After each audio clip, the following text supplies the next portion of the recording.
Hi friends, good morning. அமிர்த சிகா YouTube சேனலுக்கு அன்புடன் வரவேற்கின்றோம். இன்றைக்கி என்ன பார்க்க போகிறோன்னா, உருளைக்கிழங்கு மசியல் பார்க்க போகிறோம். அதுக்கு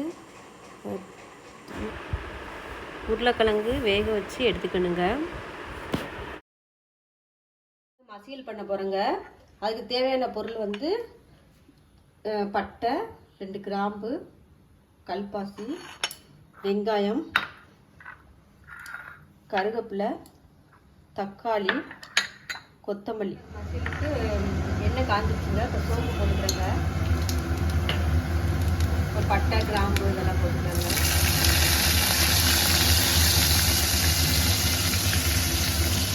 வெங்காயம் போட்டுக்கிறேங்க.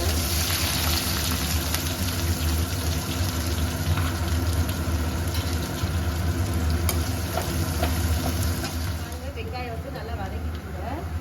நம்ம வந்து கருவேப்பிலை போட்டுக்கிறோம்.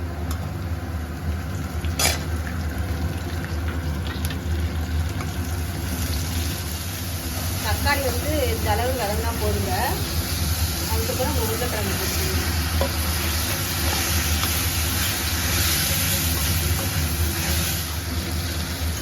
மிளகாத்தூள் மட்டும் இப்போ போட்டுக்கணுங்க.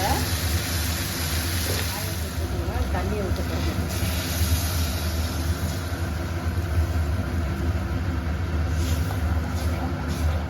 இது வந்து பூண்டு போட்டுக்கணுங்க. பூண்டை வந்து இடிச்சுக்கணும். தோலோட இடித்து அதை போட்டுக்கணுங்க. எங்கள் அம்மா வந்து இது வந்து நல்லா செஞ்சு தருவாங்க. எங்களுக்கு ரொம்ப பிடிச்சது. சின்ன வயசில் இதான் சாப்பிட்ருக்கேன் நிறையா. இது பார்த்தீங்கன்னா ஒரு பருப்பு ரசம் வச்சு இது கொடுத்தாவே நல்லா இருக்குங்க. நம்ம எல்லாத்துக்கும் சாப்பிட்டுக்கலாம். நல்லா டேஸ்ட்டாக இருக்கும். எல்லோரும் செஞ்சு பாருங்கள். எப்படி இருக்குன்னு பார்த்துட்டு எனக்கு சொல்லுங்கள். தேங்காய் பால் சாதத்துக்காக நம்ம வந்து 1 டம்ளர் அரிசி போட்டுக்கிறோங்க. அரிசி போட்டு நம்ம ஊற வச்சுக்கணுங்க. ஊற வச்சு அதுக்கப்புறம் தான் நம்ம பழம் செய்கிறதுக்கு தேங்காய் வந்து 1 மூடி எடுத்துக்கிட்டோங்க. இதை வந்து அரைச்சி பால் எடுக்க போகிறோம். நம்ம பால் எடுத்து ஊற்றணுங்க. அதில் சாப்பாடு வைக்கிறது வந்து 1 டம்ளர் வந்து 3 பேர் 4 பேர் சாப்பிட்டுக்கலாங்க.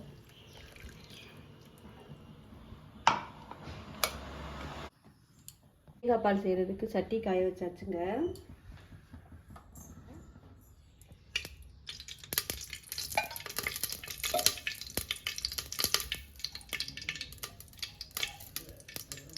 கொஞ்சம் நெய் ஊற்றிக்கலாங்க.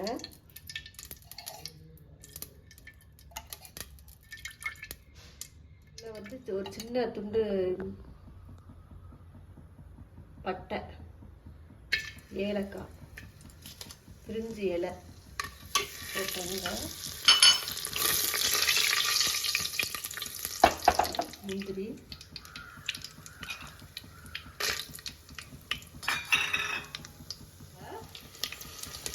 வெங்காயம் போடுங்க. வெங்காயம் வந்து நீளமாக நல்லா வெட்டி எடுத்துருங்க. கொஞ்சமாக புதினா போட்டுக்கிறேங்க. எல்லாம் வதங்கிடுச்சு பாருங்க. இப்போ நம்ம அரிசியை போட போகிறோங்க.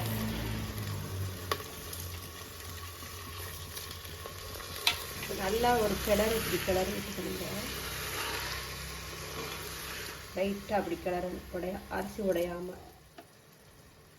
சீரக சம்பா அரிசி வந்து கொஞ்சம் பழசாக இருக்கிறதுனாலங்க 1க்கு 2 தண்ணி ஊற்ற போகிறேங்க.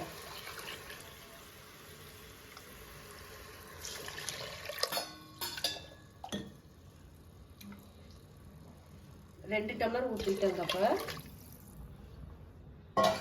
பாருங்க, இது வந்து இப்போ 2 டம்ளர் தண்ணி ஊற்றியாச்சுங்க. இப்போ நம்ம குக்கர் போட்டு மூட போகிறோங்க. 3 விசில் விட்டால் போடுங்க. அதில் சூப்பராக வந்து குஸ்கா ரெடி ஆகிடுச்சு பாருங்கள். தேங்காய் பால் சாதம் நல்லா ரெடி ஆகிடுச்சு பாருங்கள்.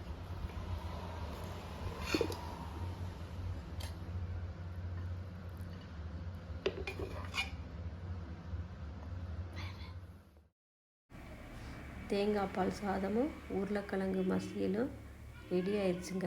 நல்லா டேஸ்ட்டாக இருக்கும். வாங்க சாப்பிட்லாம். நீங்களே இது மாதிரி செஞ்சு பாருங்கள். பார்த்துட்டு எனக்கு சொல்லுங்கள்.